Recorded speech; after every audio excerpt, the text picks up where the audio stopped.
recorded and monitored. Good evening, everybody. Welcome to an episode of Change Starts With Us, Ohio.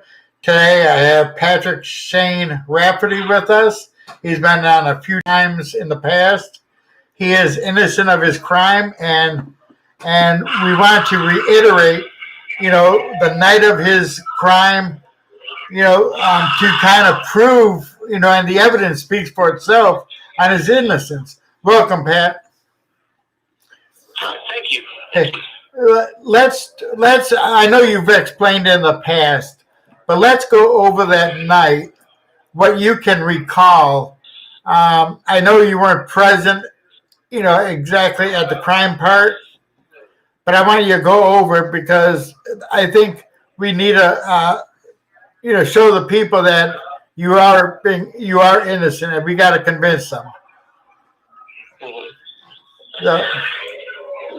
Where do you want me to begin? I would say the night of the crime. I can't remember. I think you were sleeping, weren't you? I was. At the time that the crime occurred, yes. Right. So if you're sleeping, no, you could not have been part of this crime.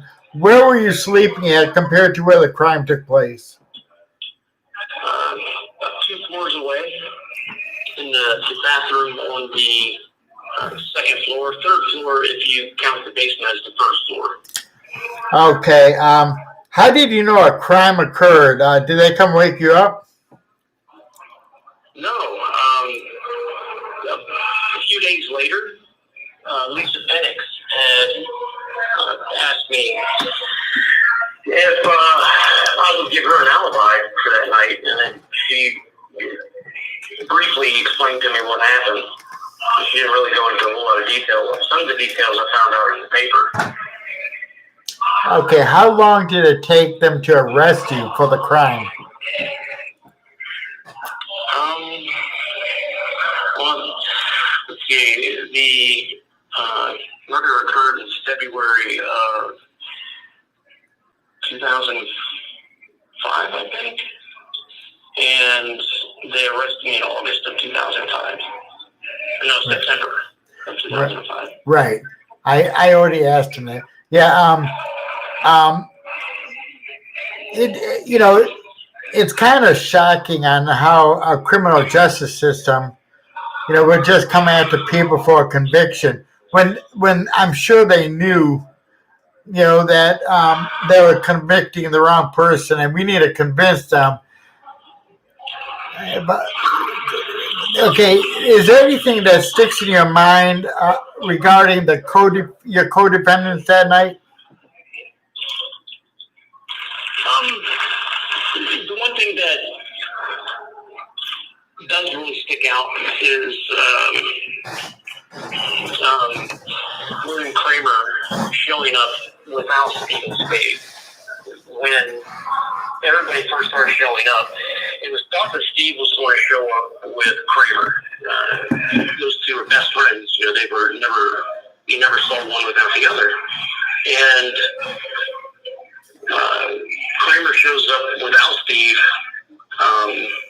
He thought Steve was already there, and we explained to him that we thought that they were together. He then told us that that they had an argument earlier that day, or he was upset with him earlier that day because of something he had found out about Stephen and his girlfriend. So I guess Kramer had found out that Stephen was doing something on the side with Kramer's girlfriend, and that they were at odds about that. And as he was explaining that to us, Stephen calls, and I guess he was at another house that Kramer was supposed to pick him up from. And Kramer, I guess, showed up there, hit the horn a few times. Steve didn't come out immediately, so he thought he had already left and walked over to our place. Apparently, where we were having the party and where Stephen was already at were pretty close together. And then, Kramer left and picked him up and brought him back, or brought him over.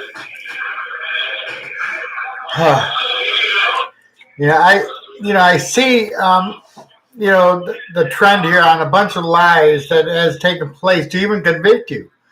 I don't see how they can pinpoint you when you were sleeping at the time. Was there any DNA present at all? No. So they basically, video, showing that what they were saying were all lies, and I think by that point in time that it had gone too far in the media. This call is originating from an Ohio correctional facility and may be recorded and monitored. I think the prosecution had jumped to conclusions early on and had done all the damage that they could do through the media, and I think it was just too far through them to dial it back. But I don't know. That's just my speculation. Right. I tell you what I would do if I was you, and I don't believe in snitching, but if there was other people that actually committed the crime and I had to sit in prison for that person, if that wasn't my wife, I'm not going to sit in prison while he gets away with stuff. Right. And I told him what I knew, and which is very little. The only person that shared anything about that crime with me was Lisa Penix, and again, like I said, it didn't really give me a whole lot of detail. Right. I just have sympathy for her. She had asked me to give her an alibi, and I attempted to. Right. We're probably going to need you to call back a couple times tonight, but I'd like to ask this: what happened with the co-defendants when they told you about the crime, and when they tried to take you to where they had disposed the body? Nobody, as you said, nobody other than Lisa told me about that night. Even Derek Shutt never mentioned it. Like he thought it was some kind of game or something, the more I asked. And I don't know, maybe he liked the attention. I really don't know. He did attempt to convince me, because I was on the fence for a little while. Right. Whether or not this was something that maybe they're just messing with me, or did this actually occur? And when they couldn't produce the body, that's when I kind of really leaning toward, all right, this really never happened. They're really messing with me. Yeah. Now, what happened when you asked Derek Shutt about what happened? He says nothing. I've asked him several times, and it wasn't until after I was convicted, and I'm in Lorraine Correctional, in the hole. He gets to Lorraine Correctional, and he's in the dress-out cage right in front of my cell. That's when he tells me what they did. He didn't tell me about that night, but he told me how they had worked together. And the way that he explained it to me was that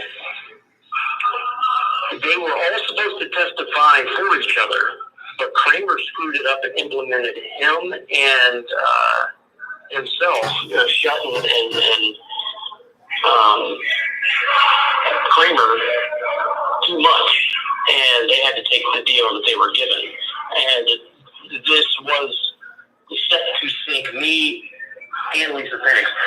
They sunk Lisa Penix because she went to the cops, and they sunk me because I owed Derek $300.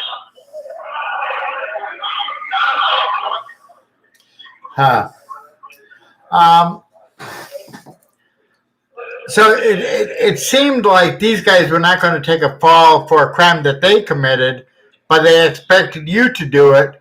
Why they get to walk around free or with less time? From an Ohio correctional facility and may be recorded and monitored. Yeah, it just seems to me that these guys get to walk around while you take the fall life without parole. What was their sentences? A lot more lenient than what they were. We were all looking at the death penalty. They were looking at the death penalty. I was looking at the death penalty, and it was their plea agreements that stated the death penalty. Okay. Yeah. Because their whole reason in doing it was to not be put to death. Yeah. Now, I'm not an attorney by no means, but my understanding about the death penalty did another crime occur, such as robbery or anything like that they could give you the death penalty, or more than one body? Right. The aggravated circumstance was the kidnapping. Huh.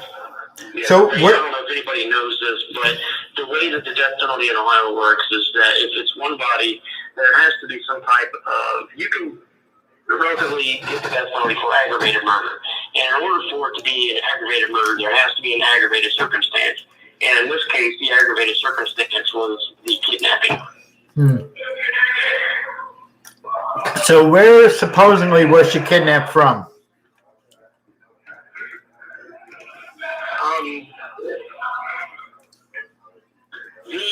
They claimed he was tied up. So immobilizing somebody is kidnapping. Whether they just tell them, don't move, and they don't move because they're scared, that's a form of kidnapping. Well, I mean, they got me with it just because I talked to somebody and I didn't even tie them up. But because they stood still, that's considered kidnapping. The law's got to change, and it seems like that these people were not really friends. They pinpointed everything on you.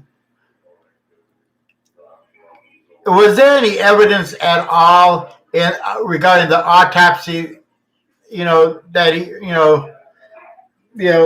Regarding him being tied up. Was there any evidence? I don't think so. What did they tell you? Anything that they found that would lead them to believe it was you? Anything?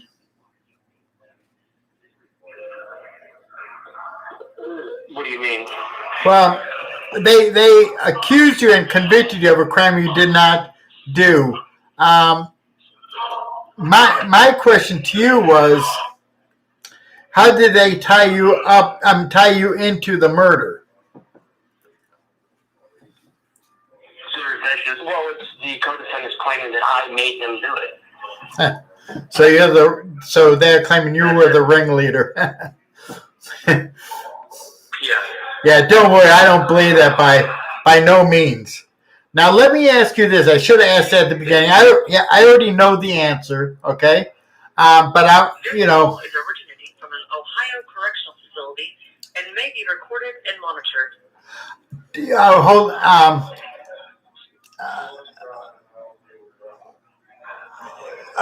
What is the size difference between you and the co-defendants? A lot. Derek Shutt outweighed me probably 150, 200 pounds. He's an ex-biker, truck driver, big boy. Wow. It's William Kramer is about 200 pounds. He's ex-182nd Airborne from the military. He did a couple years in the break for selling cocaine on military base. I think even Lisa Penix weighed more than I did. let me ask you this. So you force people that outweighed you at least 50 pounds or more. And they had a gun and a knife. And what did you have? I didn't have any. I wasn't there. Right. But this is what the jury bought. This is what the jury bought into. Now, who did they allege had the gun the whole time? It's my understanding that he was killed with Shutt's gun, and Shutt kept a gun in his coat pocket all the time. And that's what Penix told me that Keenan ran upstairs to get when Lisa and Keenan come back from wherever they went to. She went upstairs to see if I was still there in the house. She didn't see anybody now. She didn't think anyone was there. She thought everyone had left. She found me in the bathroom. When she went back down to Keenan, she saw Keenan grabbing Shep's coat and followed him into the basement.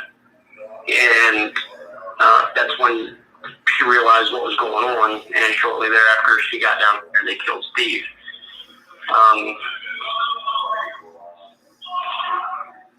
Shep, as far as the owner of the gun, it was always shut. Yeah, it sounds like to me that they really had nothing to convict you on, and you were easy prey for them. And you should not be sitting in prison where you're at today. There's no way you should be. I'm convinced. We need our viewers to be convinced, and we need to find help with someone that can step up to the plate and say, I want to help, help an innocent person get out of prison and start his life with his fiance. And all these things need to take place. And I get aggravated when I hear from people that are having situations like yours. It's aggravating.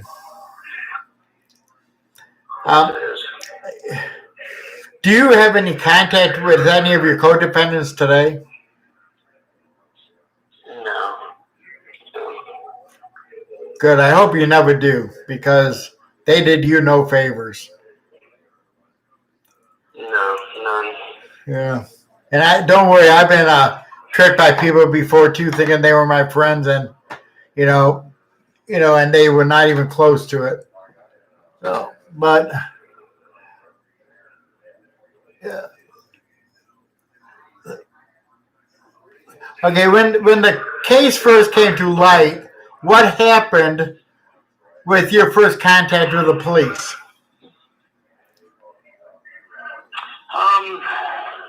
Okay, so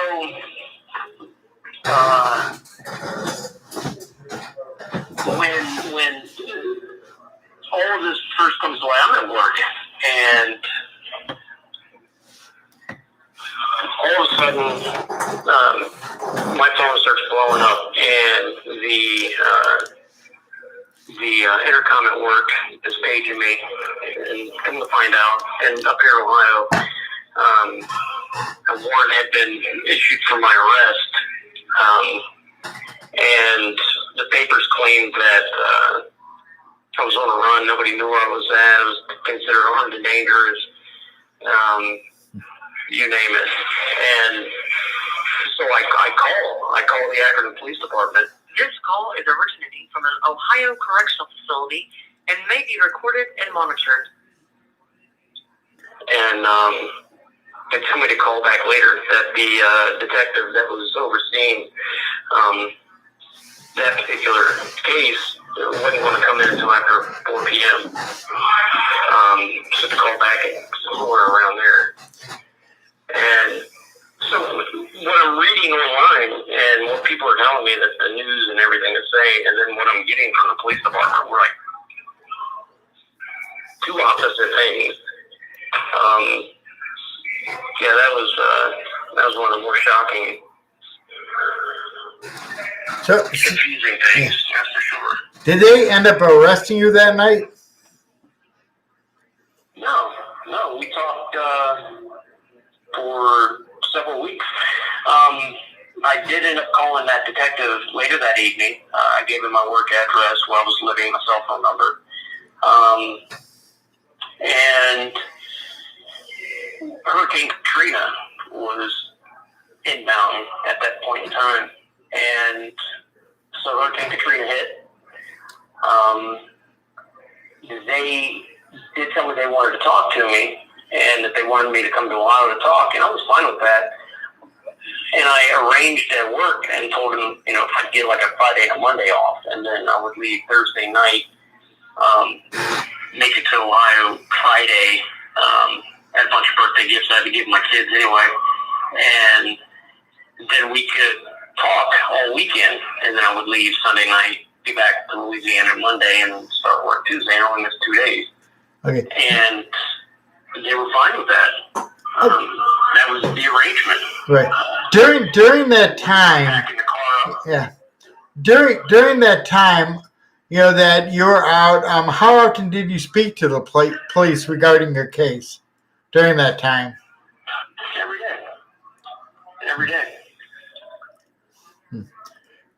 What was the cause of every day speaking to them? New developments or? Just staying in touch. He did tell me that there was one after my arrest, but mostly they just wanted to talk to me. I told him that, I wanted to get the whole matter resolved as quickly as possible. Like I said, the Hurricane Katrina was coming in, and that thing was really inbound, so we had to wait for that before we could set anything down concrete. Okay. What happened the day you were set to leave for Ohio?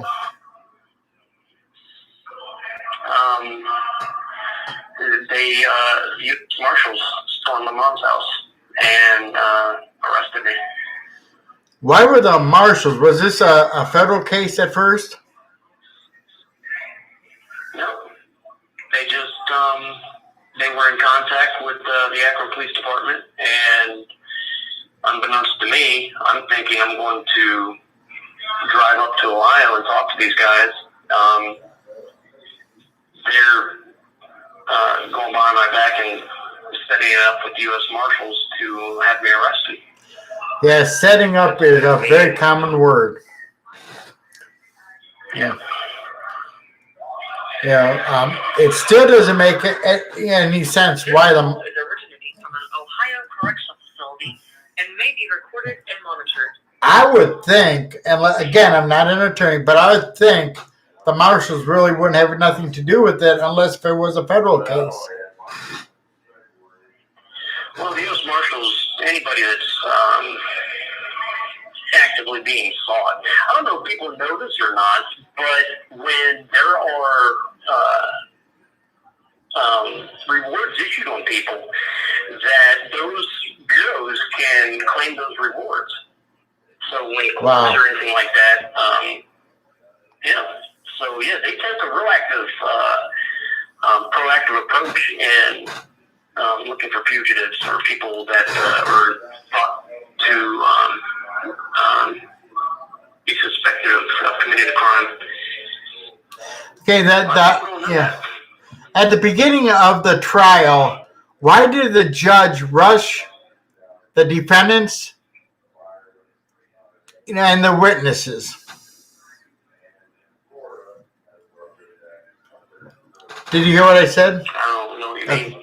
Okay, at the beginning of your trial, the judge rushed the witnesses. What was the reason for it? Well, I know she wanted to get it all done so that she could make a dental appointment. She wanted the whole thing wrapped up. So I think the word she used was, optimistically, he'll be found guilty Friday, and then we can wrap this up, and I can make my dental appointment on Monday. So she already had her mind set up that they were going to convict you, right or wrong, before the end of the trial. Oh, absolutely. Yeah, this was a show, showpiece. Right. So the entire thing was designed for the media. Absolutely. Right. So ceremonial courtrooms so that they can house more media. They hung flyers all over the courthouse. Yeah. Advertising that date, and time. Yeah, but the key question is what you just put out. She limited the witnesses so she could make a dental appointment, but not to convict the right person. Yes. Correct. She needs to be challenged on that decision. 1 day of defense. She gave us 1 day of a defense. I think the prosecution rested on Thursday. We submitted our defense on Friday, and the jury had it Friday night. This video needs to be sent to every news station in Ohio, newspaper, attorneys. This video here, because this is the best video that you've done, because you just convinced the people, in my opinion, that you are not a part of the crime. The key thing here is you weren't permitted a fair trial. The judge already had her mind made up. She was going to find you guilty so she could make a dental appointment. Yeah. Wow, that's all I can say on that one. This call is originating from an Ohio correctional facility and may be recorded and monitored. What county was this again? Summit County. Is she still on the bench? She is, I believe. Well, let's see if we could get a complaint against her, because this is dead wrong what she did to you. And I wonder how many other people she did this to as well. It's hard telling. Okay, what was the judge's behavior in front of the jury when the defense attorneys for you would speak? Well, she would roll her eyes, and she acted very unprofessionally. Wow. She gave, they're also supposed to treat the defendant equally, like you would any other person. Right. I mean, this tiny ass little plastic chair. The whole thing was terrible. Yeah, the reason they gave you that tiny little chair was so you would want to rush this as well, because they made it uncomfortable for you. And your appearance, if they can make you look guilty. Right. You want to you're sitting in front of 12 strangers, if they could do anything to make you look even that much more guilty. Right. And your judge is retired today, too. So, yeah, your judge is retired today. 1 minute remaining. Hey, Shane, give me a call back, okay? Yeah, give us a call back. There's more to discuss, brother. Okay. All right. We'll call you right back. Thanks. Thank you for using GTL. I tell you what, folks, this has really gotten me upset, because I have heard of a lot of corruption, and I've seen a lot of corruption, but not this way. Not that this guy was facing the death penalty, basically, and the judge wanted everything done in 1 day so she could make a dental appointment. Now, my question is, did his attorneys file a complaint against that judge with the Ohio Bar? It may not be too late to do that.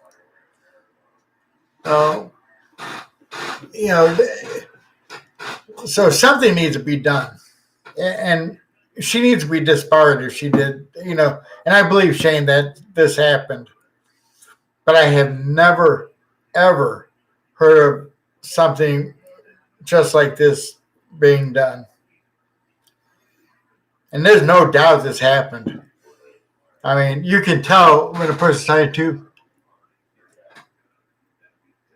But, he will be calling back in a few minutes, and that's what we're waiting for.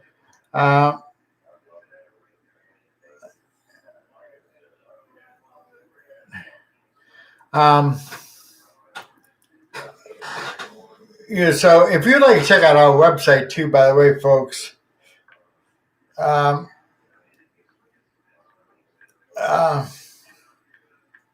look at our website, www.changestartswithusohio.org. It will have a mission statement, our purpose on there, and here he is again, Saved by the Bell. Hello. This call is from a correction facility and is subject to monitoring and recording. Thank you for using GTL. Okay, welcome back, Shane.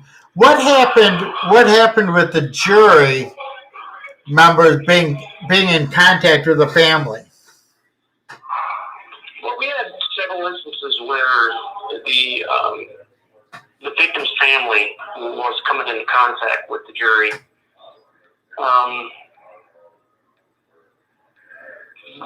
It's hard to tell them whether or not that was influential or not.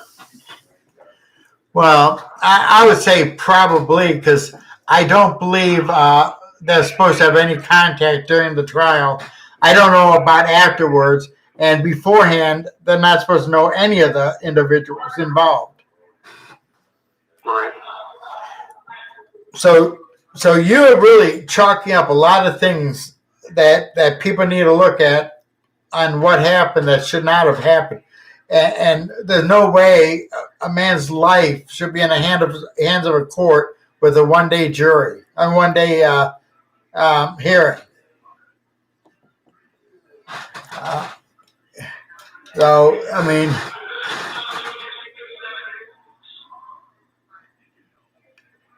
what was the letters from Lisa Penix that you received?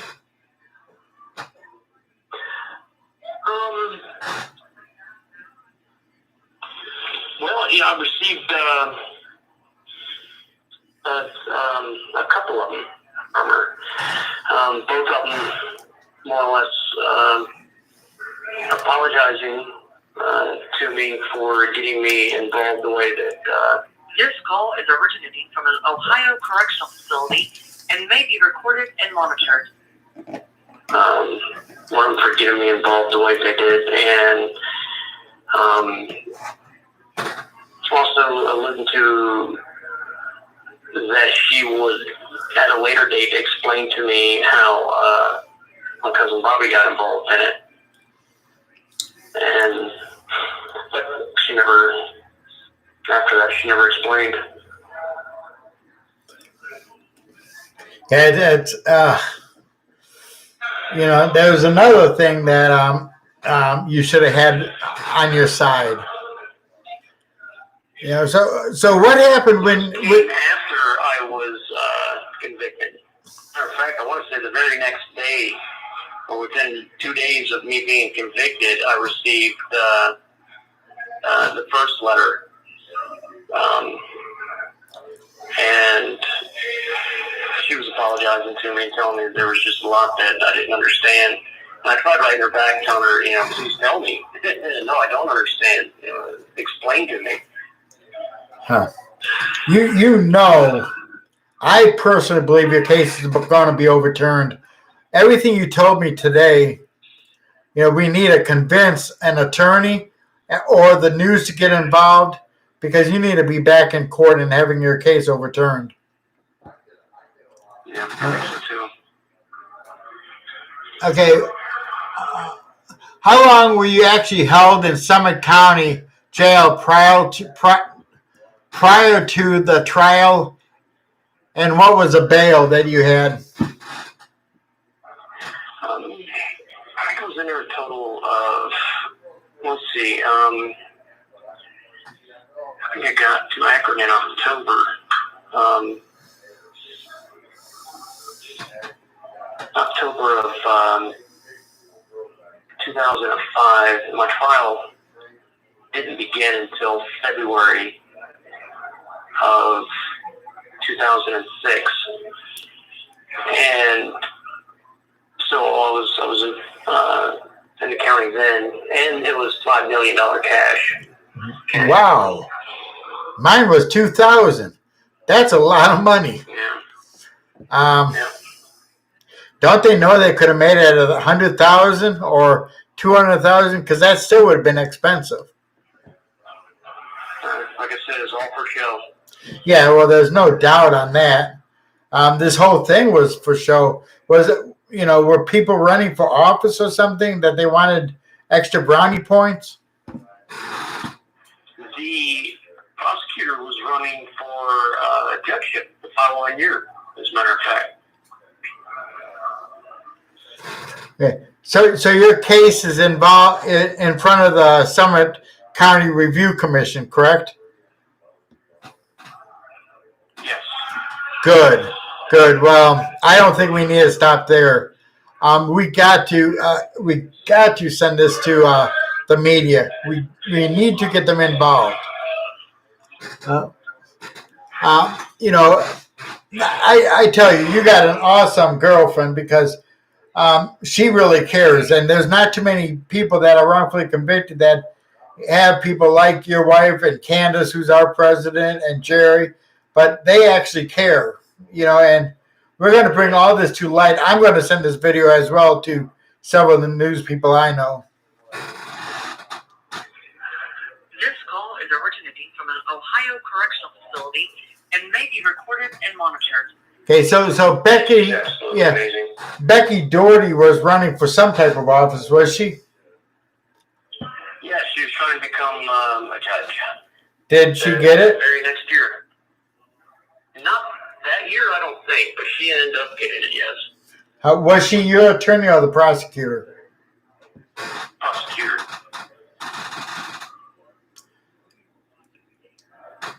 Okay, what were you told by the people that were housed with the co-defendant?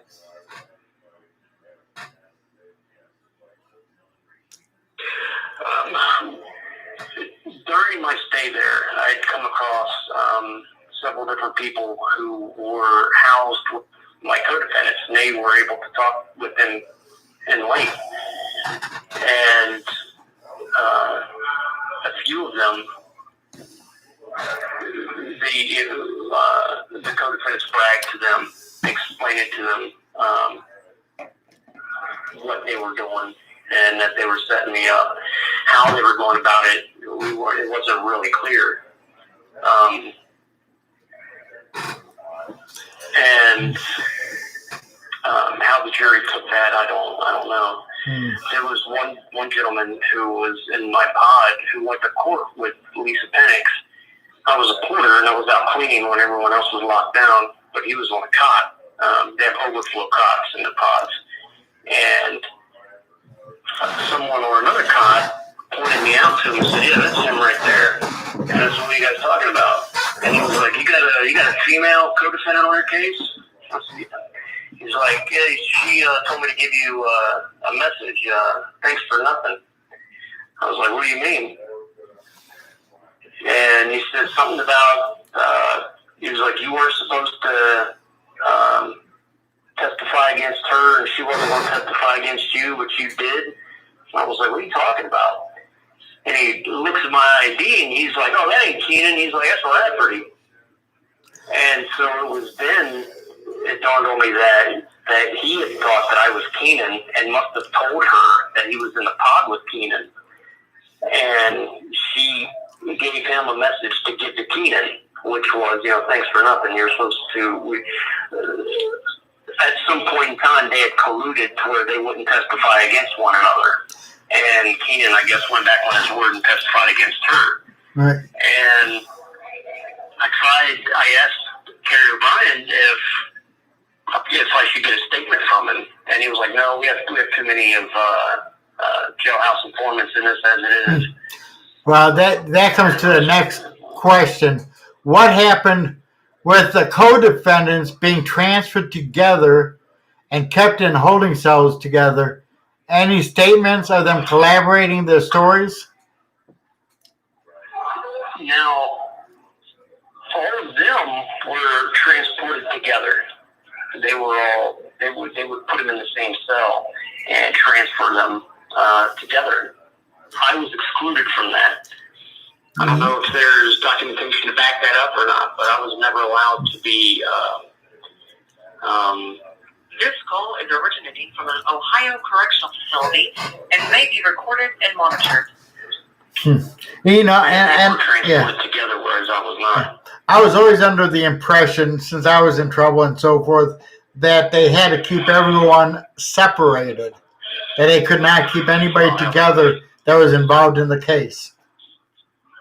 They put Keenan, Kramer, and Shutt in the same holding cell together, to and from court.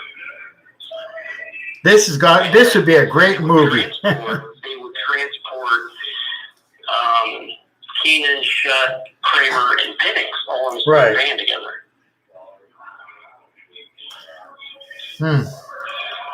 Yeah, it's you know, a lot of stuff happened that was so wrong, and I see it. You know.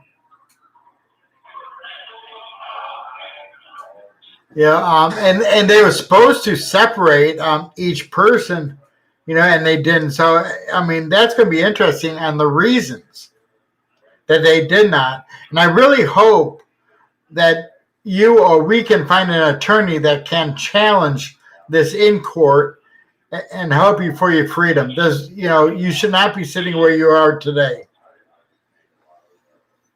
I agree. And you know, and I believe you. You don't have to convince me, but we have to convince others. And I think you just did that today. And this is the best video that has ever happened that I was listening to. You were prepared. You know your stuff, which to me makes it easier because that means you're honest. You didn't have to think. Yeah. You just talked from the top of your head. You had an answer for everything.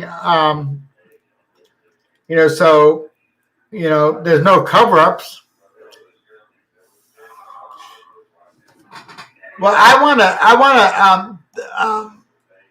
want to do a podcast, you know, sometime this week too. But I have another question though. What happened with the prosecution listening in on calls between attorneys and clients in the case? Yeah.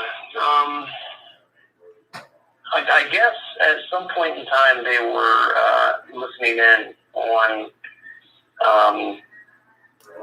mine and my attorney's conversations. Exactly which one, I don't know. They ended up confessing about it, or confessing to it in a closed door meeting with the judge. It seems to me that the judge could have been part of all this. It was like a cover-up after cover-up after cover-up. It was a shit show, and I think it became very apparent toward the end what a shit show it was, and what maybe they had on their behalf they were lucky to get, and were just satisfied with that. And then once it was over, just tried to do away with it as quickly as possible. Yeah. I tried to get some reels from the news outlets that covered the case, and they had already recycled all their tapes. I couldn't even get anything extra out of them. Well, if you could give, or maybe your girlfriend can give me the contact information for those news stations, I want to invite them to our wrongful conviction protest on the 3rd of October, which there will be a sign there with your name on. And I also want to send this video to them. You know, Absolutely. you know, and I want to send one to Mr. Anderson, who's one of the legislative aides to the governor. I believe that's his name. And to some of the other people that I've met with in the past. And we're going to have to get other people involved so that, you know, that we can get everything overturned. This call is originating from an Ohio correctional facility and may be recorded and monitored. That would be amazing. You know, for years I tried to do that. Yeah. Shook whatever tree that I could find to shake, and you know, nothing bore any fruit. Tell me a little bit about, or tell our listeners a little bit about the statements from Joshua and Amanda that you can recall.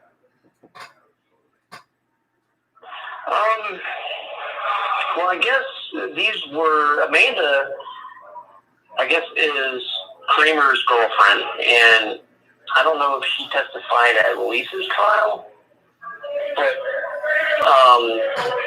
it it's on record of her stating that Kramer confessed to killing Steve to her because of her. So I don't know if this was the girl that Kramer and Steve are fighting about.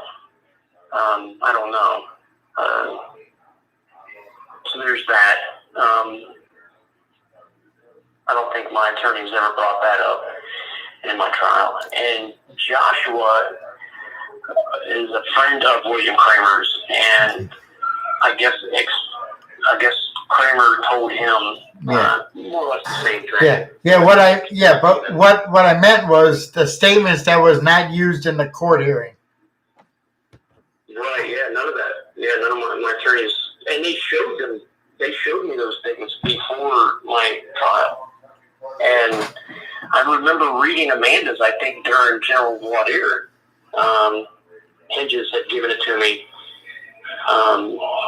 So we had it, but it was never brought up.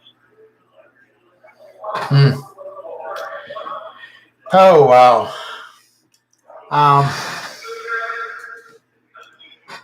And I'd never been in court before. I didn't know. Yeah, you would. Yeah. You would have been kind of naive. Yeah. If you'd never been in court before or ever been part of it, you're going to be naive like most of us were. What I would like to do one day this week, I want to do just a podcast with you. But I would like to invite you back every 2 weeks so we could keep reminding the public on the corruption. Is originating from an Ohio correctional facility and may be recorded and monitored. I would like to remind the public the corruption that has taken place in your case. So I would like to have you back every 2 weeks. You don't have to go over as much you did today, but I want this to be fresh in everybody's mind on a regular basis. And let's see if somebody will listen to this and take it serious. I want to ask your girlfriend to share this with everybody. Okay, what happened when you asked for a polygraph test? Were the co-defendants threatened with polygraph or what? Yeah, the co-defendants were threatened with polygraphs that if they didn't, I guess, do what the prosecution wanted them to do, or say what the prosecution wanted them to say, that they were going to be subjected to polygraph. I volunteered. I asked for a polygraph, and they told me that it wouldn't be admissible in court, that unless the prosecution stipulated having it, that the court wouldn't recognize it. Yeah, and I think that's correct, though. Yeah. I tried to tell him, I said, what if we just do it anyways, and we just bring it up? Right. He was like, well, then they would just declare a mistrial. Right. What day next week, this coming week, that you'd be available for a podcast? Anytime, really. Is 8 o'clock at night? Yeah. Is 8 o'clock at night the best for you? It seems to be a time when the phones work the best. Okay. I would like you to share, just basically what you shared today on the podcast. We have more listeners, though, on YouTube at this point, but our podcast is starting to build up more and more every day. Our YouTubes are really booming now. People are starting to notice and starting to watch, and they're starting to see the corruption throughout the state. From an Ohio correctional facility and may be recorded and monitored. Right. So I'm going to ask Shiloh to send this video to everybody she knows. And let's get the word out, and let's get the help that you need somehow.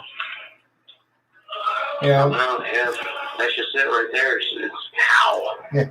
The only thing we can do is bring awareness, but our goal is, I'm going to send this to Mark Gotzi as well, and to some of the people I've worked with, I've talked to in the past, and I really want to see somebody take hold of this. I'll send it also to Jim Petro and to Nancy.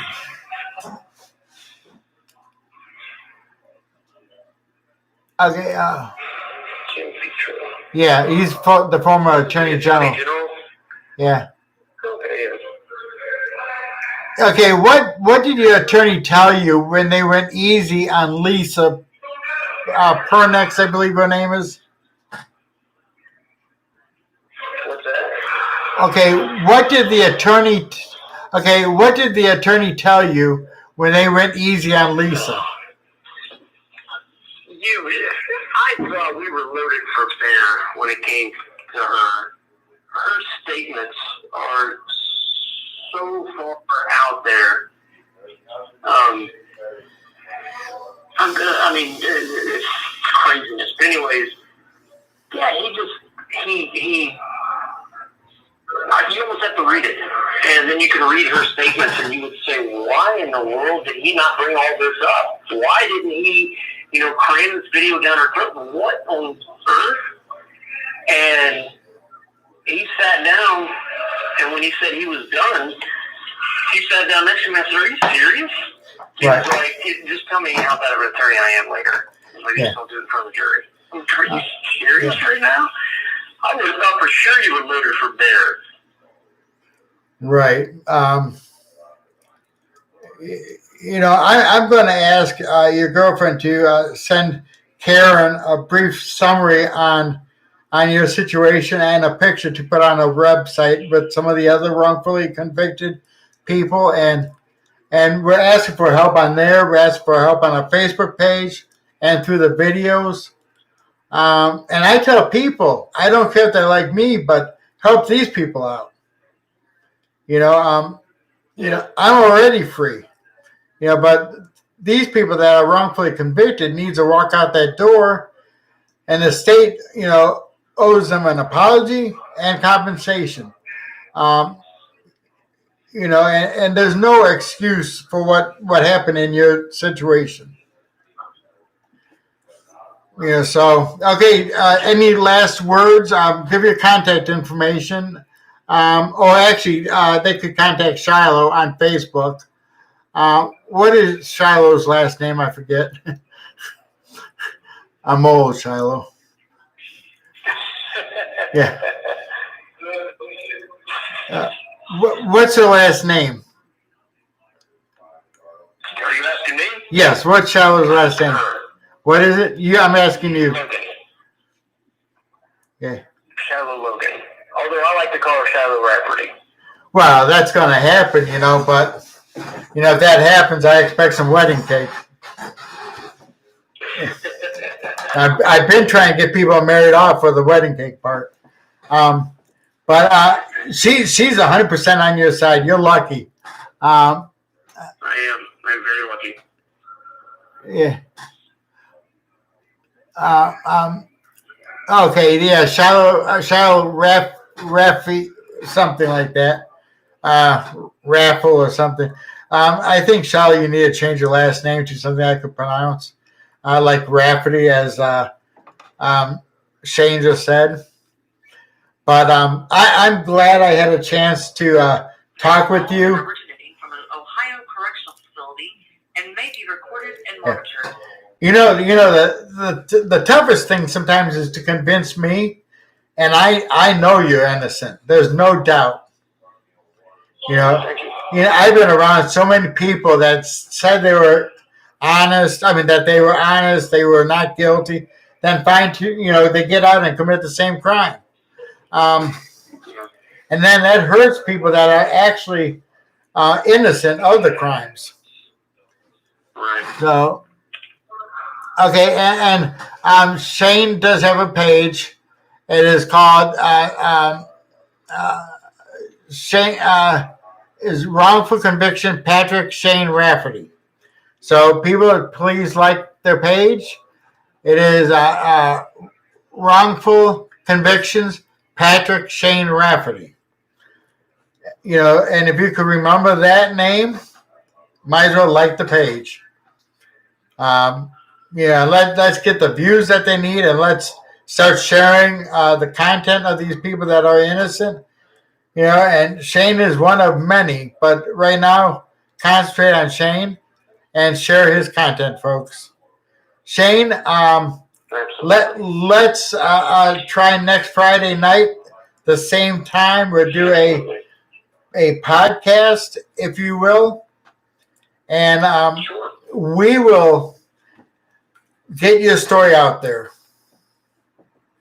That sounds good. Okay, brother?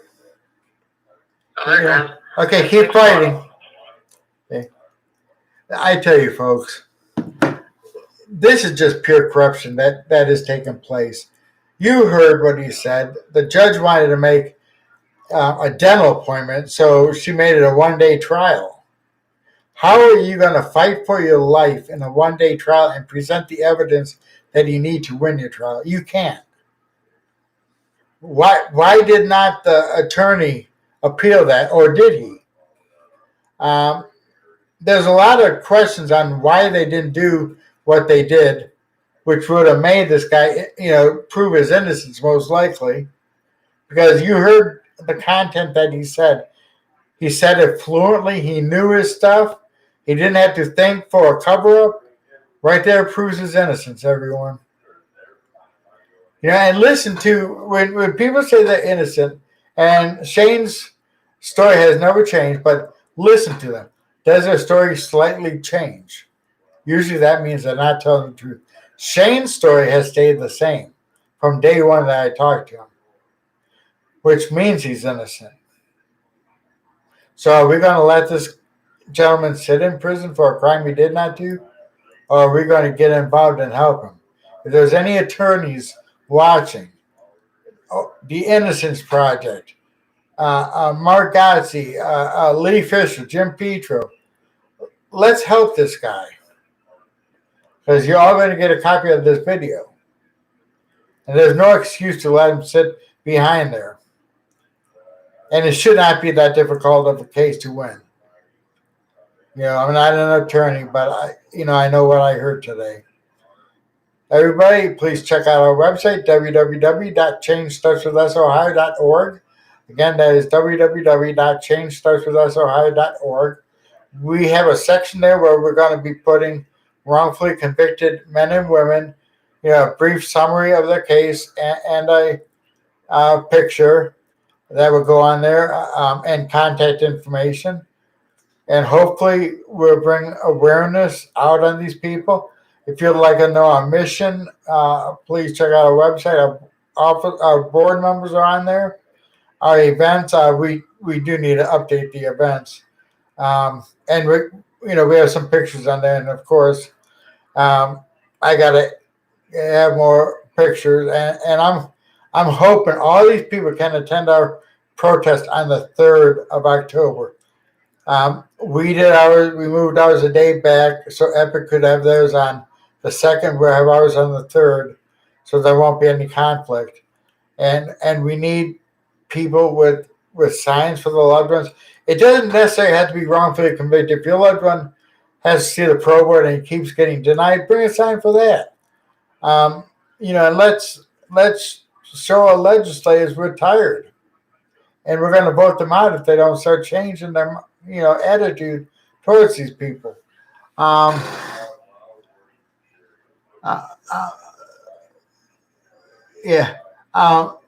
if you could come on the 3rd, which is ours, which is a Saturday, we did that so we could get more people. We're going to invite the media, and really, I would like you to be able to talk to the media and all those that's involved, that's got loved ones lined up. I want them to go around and talk to people. I want them to start going into the prisons like they did with FTR a year and a half ago. They went into Madison and talked to people.